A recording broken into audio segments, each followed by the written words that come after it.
జాతీయ బీసీ సంక్షేమ సంఘం నియోజకవర్గ ప్రధాన కార్యాలయంలో గుంజి పార్టీ అధ్యక్షుడు జరుగుతున్నటువంటి ఈ కార్యక్రమంలో భాగంగా ఈరోజు పాల్గొనడం జరిగింది. చిలకలూరిపేట నియోజకవర్గ మహిళా విభాగం అధ్యక్షులుగా భార్గవి గారిని నియమించడం జరిగింది. దానికి సంబంధించినటువంటి నియామక పత్రాన్ని కూడా నియోజకవర్గ అధ్యక్షుడు అయినటువంటి మాదాసు వృద్ధిస్థాయి కూడా అందజేశారు. ఈరోజు మేము ఉద్యమ నేపథ్యంలో ఉన్నప్పటికీ మహిళల సమస్యలపై మేము తరచుగా మాట్లాడలేము కాబట్టి ప్రతి సంఘంలో కూడా మహిళా విభాగంలో మహిళలు ఉంటే ఆయా సమస్యల మీద మహిళలు మాట్లాడడానికి అవకాశం ఉండింది.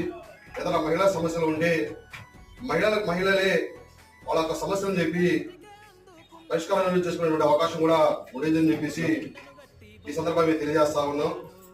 కాబట్టి మున్ముందు కూడా భార్గవి గారు జాతీయ బీసీ సంక్షేమ